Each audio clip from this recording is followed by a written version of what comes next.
Hi, I'm Tiffany Coulter, author of The Homeschool Decision and The Homeschool Blueprint, among other books and courses. And on today's Decision Tree Learning podcast, we are going to talk about what if I'm failing my kid, homeschooling doubts, and how to defeat them.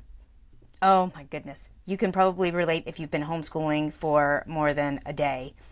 Homeschooling is great, but if you're trying to do it well, it can be really challenging. And today I'm going to talk about 3 different things that sometimes make us feel torn, wondering if we're doing right by our kids. And I'm going to give you a couple of really practical solutions to help you, things that I have done and others that I know have done to be much more effective at their homeschooling and to feel better about it.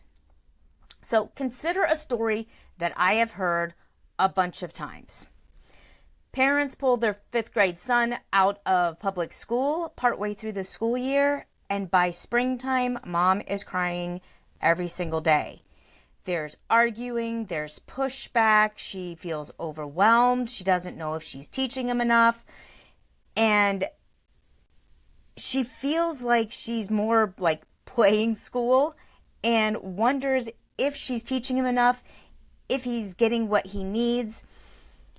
It can be hard, but hopefully if you have felt something like this, whether you're like me and started the kids right out homeschooling the whole way through, my kids didn't graduate from homeschooling, but they almost did. Their plan was. But I started them right from, they're 4 or 5 years old. One day we opened up books instead of just coloring books and we began learning together. Or if you've had your kids in a school building of some kind, whether public, private, whatever, and brought them home, I'm going to have some things to help you to feel more confident as a homeschooler. So first of all, the first pain point is fear of not teaching enough. All right. We sometimes feel like, let me speak for myself. I began homeschooling my kids in the early 2000s. And although it was gaining traction and reputation, there were still a lot of people in my life that were very negative about homeschooling. Thankfully, my husband was extremely supportive of homeschooling and in fact encouraged me a lot. But that wasn't the case with a lot of other family members. They didn't understand why we were doing it when there's a perfectly good, school there. And then when we struggled, when my husband had cancer and things like that, they're like, why are you homeschooling when you could be doing this? All these kind of things. And I often struggled with how much to teach them. Here is what you do. You don't need to be a representation of all homeschoolers. You are not going to be the billboard for the perfect homeschool. You don't even have to do it perfect for your kids. You just have to do it well and inspire them to do well as well. Your kids aren't going to get everything perfect, and neither are you. And certainly, a teacher is not going to get everything perfect. There are great educators who try to do exceptionally well, but they too will miss it some days. So don't put more pressure on yourself than is necessary, and don't feel that you need to make your child an example to recruit all people to homeschooling because they're so massively successful. We see so many of these stories in the press and things like that that talk about the extreme successes of homeschooling kids. Well, that's great, but don't try to turn your child into one of those. Just teach them. Okay? So have 3 clear learning goals per term, not 30. If you want to have more than 3 per term, this isn't a hard and fast rule. It's a few focused things. So in my book, The Homeschool Blueprint it's a way for planning and structuring your homeschool day.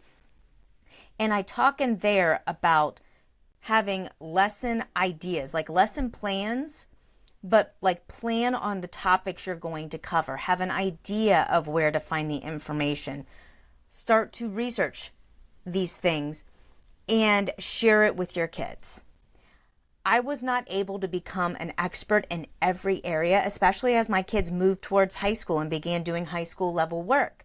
What I did instead is I was a huge fan of the great courses and the public library. And we would find topics we were interested in, and my kids would learn about them, and I would have them talk to me, teach me, train me about them. And then I would go in and read some. I created more of like essay kind of tests later on in high school on topics that I was very familiar with. But I used available resources and did not expect myself to be knowledgeable in all of it. But even with that, you need to pick a few topics. Even public school teachers will be teaching a few topics with multiple lessons in each topic. Break it down into little pieces. Use integrated learning is the next thing. It's kind of a fancy word. I had to look it up because I didn't know what integrated learning meant. What it means is what I used to call project-based learning. So you find something that your child wants to discuss and you cover it in multiple areas. So my favorite example was one that I heard about in like 2002, and it was this unit study on chocolate. And so what they did is it was multiple weeks of studying chocolate, but what you did with chocolate is you learned about chocolate, what it was. In science, you learned how it was made, what kind of chemicals go in there, what kind of process. In geography, you found out where the cacao bean is grown, some of the things around that. Then in math, you would measure chocolate, or you would count chocolate chips, or things like that. You would integrate the idea of chocolate into every area. Now, my kids, when I was using a structured curriculum when they were especially in their earlier days, because for me, it helped me to be able to make sure that they got that foundational stuff, and then we expanded out as they got older. So they would have in science class, they might be learning about sheep. And that same curriculum, it was a Becca that they were using, and I don't know if it's changed or not, but then they would read in their reading class, they would read about sheep. And then sheep would be a spelling word along with other animals they were studying. And in community helpers, we would learn about farmers. And it was all very integrated. This allowed them to reinforce from different areas. If you don't want to be that structured, then you can do something simpler like read a book aloud about a topic, then look at the history of it and have your child either write a summary of what they learned or have them write some kind of a story or a creative writing project about it, just to kind of integrate the different areas of what they're learning. Solution number 3 for this, am I teaching them enough fear, is track progress monthly, not daily, so that you can see the growth over time. So have them do some kind of a pre-lesson, then have your lessons that you're going through and a post-lesson. So you're not comparing where are they compared to everyone else, everywhere else, but where are they at relative to themselves? Have they advanced? And if they didn't advance as far as you wanted them to, then find out the specific areas that need reinforcement, and you review those, and in other areas you move on. Assessment doesn't have to be a scary word. I've talked about it in other of my, if you go to my Substack, it's decisiontreelearning.substack.com. There's a link in the description and show notes below, as well as in my book and other resources. There are many ways where I talk about this. If you have questions, also feel free to reach out to me and we can expand on that a little bit. Second pain point. All homeschoolers, are you ready to say amen? Child resists learning every day. My kids love to learn. In fact, my oldest daughter is a math teacher for 4th through 9th grade, I think, is her certification. My second daughter writes curriculum for like preschools. And then my other daughters just do other things. But those two, Mom, do we have to do school today? Is today a school day? Can we not do school today? I heard that so much. Like, it's like, are we there yet type of thing. Solution 1, use movement-based learning for active learners. I tell parents this all the time. Have your kids sit down, and when it's time for them to answer a question, have them raise their hand, because this teaches them about taking turns and resisting impulse, and then have them stand up and give the answer. If it's correct, they can do something. Throw a ball, run around in circles, dance, something like that, and then sit back down. What does this teach them? It teaches them how to be active and also to calm themselves down. It helps them to wiggle and get the energy out, but then it also teaches them self-restraint. I don't believe kids should sit at a desk 8 hours a day when they're 5 years old, But I also don't believe that kids should have just absolute free reign, unfettered everywhere. When I was 5 years old, my family attended church. Actually, I started attending church when I was 10. My brother was younger, though. And we were expected to sit for an hour during church service. We were expected to sit quietly when we were in a movie theater. Having a child sit at certain times is a positive. It's not bad parenting. It's not stifling the child. But when they're learning, when they get something right, if they want to have some movement, let them have that and then teach them self-restraint. That is part of homeschooling, is teaching people to control themselves, to learn to integrate all this into life. It's skills that we still use. Number 3, include the child in lesson planning once a week. I skipped number 2. I'll go back to it. So if you're really having a struggle with your child, especially if they're older, but you can do this when they're younger, let them take part in the planning process. Sit down and open up your planning book or whatever it is that you use to help create the lessons and say, okay, here's the topic we're going to be studying. How do you want to do this? They don't have the option of whether or not to study it, but they can have flexibility in how they go about studying it. And empowering them to do that helps with critical thinking, it helps them with problem solving, and it helps them with ownership of the topic. So let me back up and go to number 2, solution. Alternate difficult tasks with easier ones to build confidence. Sometimes the kids are fussing about school just because they don't feel confident in what they're doing. They feel overwhelmed. They don't want to look bad to you. And so they try to cover it up in other ways. So when there's something that's really hard, I encourage in my book and in my lesson planning and when I'm coaching homeschooling parents to make sure you are not teaching all new material in the same day or same couple of days in all subjects.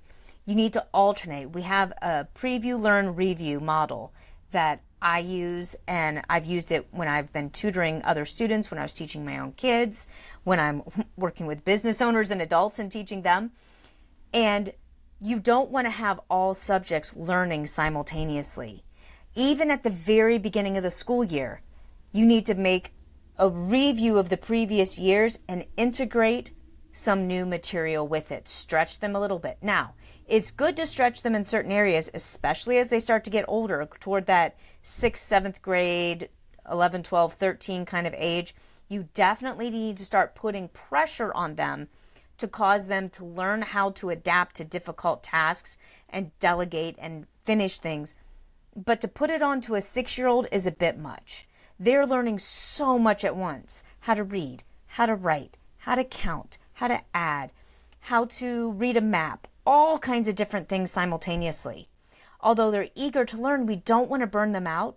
So allow them to have one area where they're really learning and concentrating and focusing, and another area where they're already an expert and they get to do that just for fun so that they can be rewarded and feel just like we need that sense of daily confidence that comes with accomplishing something and doing something well. They need to have 3 wins as well. When I'm teaching my business owners, I always say we need to have 3 wins: a personal, professional, and like life balance win. The kids need the same thing. Let them have a personal win. Did they do something successful at home? Reward them, build them up. Did they learn a new skill in school? Did they learn how to do something? Did they learn a new fact? Let them brag about it and let them have personal time to just decompress, just like we need.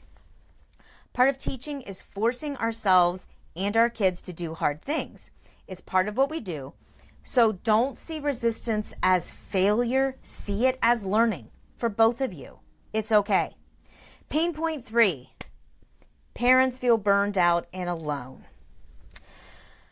I felt this a lot as a homeschooling mom, even though I had wanted to homeschool since I was in high school. I knew I wanted to homeschool my kids. I love to teach. I love to help people learn, but I also felt like there were a lot of reasons that I wanted to homeschool my kids.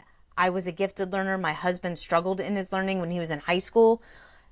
But when he went on to college in his 30s and learned how to learn, he did exceptionally well. And in his first master's program, he got a 4.0.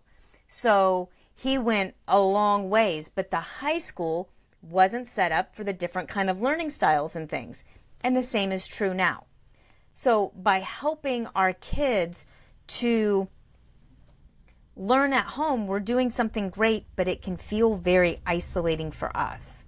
For me, I lived in the country. We had a neighbor across the street. She was a school bus driver, and she had kids that I think the youngest one was like 9 or 10 years older than my own child.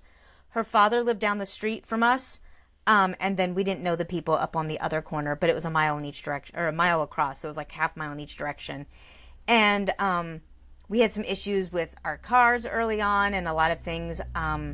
You'll learn more of my story over time, but we went through a lot. My husband had stage 4 cancer when the kids were little, when I was homeschooling 2 or 3 out of the 4. And so there were a lot of things that made homeschooling more difficult and not the highest priority always. But we homeschooled through it and were able to grow during that time. But it was very isolating. So implement scheduled breaks. Give yourself time off. I never did this. This is one of the things I did wrong. And I realized that, and I've corrected it as an adult. But I really encourage homeschooling parents, find a way to have fun. Number 2, creating co-op style learning. Again, this was really hard. We still had dial-up until 2007, and we didn't have high-speed internet at our old house until 2021. We just moved in 2023 to this new house, but it was Halloween 2021 when high-speed internet finally was available in our area, and we were the first house in the area to have it because I signed up. So we couldn't really do the co-op like other people could. Again, with my husband's cancer and some of the other things that we had in the family, we weren't able to go to co-ops. But if you can, take advantage of those. They're a great opportunity. Rotate subjects with another parent. This is really great and easy to do now. You can do asynchronous, where a parent records a lesson and sends it to the other parent and evaluates each other's child, or you can meet in person. There's so many different ways. But try to share with other homeschooling parents. I knew a homeschooling group where there were 2 of the dads. One was an engineer, and I forget what the other one was. I think he was some kind of a scientist. And so the dads taught the math, science, and engineering stuff in the evenings, and the kids did part of the homeschooling like they did it. It was either in the evenings or on Saturday or something. But it was where the dads took part too, and I think that's phenomenal. My husband was a paramedic and became a nurse and then got his master's in nursing and then a postgraduate certificate as my kids were growing up. He was a paramedic when the first one was born and worked through that in his 30s. And so he was teaching them some of these science things when he came home. All right, I've given a lot to you. This has been a really long, but I hope productive and practical podcast. You don't have to homeschool alone. You don't have to be overwhelmed. You don't have to do it perfectly and cram every single thing into every single school year. It's hard doing it with different grade levels and all these things. You can, I have some resources you can use. I have my Homeschool Basics course that's available in my Stand store. The link's down in the description. You can go into my coaching. It's very affordable. You can read my homeschool decision or get my homeschool blueprint. This is not a read book. It's a resource book. You flip in the index or table of contents and it shows you where to find answers to your questions. I do one-on-one coaching with up to 10 homeschooling moms every month. And if you'd like to be a part of that, you'd be surprised how affordable it is. And we do a lot of like these kind of things. But this is not an infomercial. This is just information. I hope that I'll see you on the next podcast.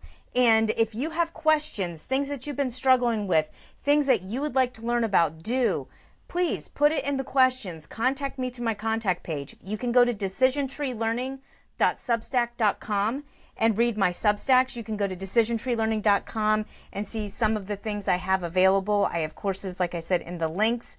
But there's a lot of ways that you can get a hold of me and let me know the kinds of questions and things you're struggling with. It could be the topic of an upcoming podcast or Substack post, and I would love to share that information with you and help you have a really great, positive homeschooling experience. It is a phenomenal thing that we can do for our kids, and so I want to support homeschoolers out there. Again, my name is Tiffany Coulter with Decision Tree Learning and author of The Homeschool Decision, Homeschool Blueprint, and Student Success System, and I will see you next week. Bye.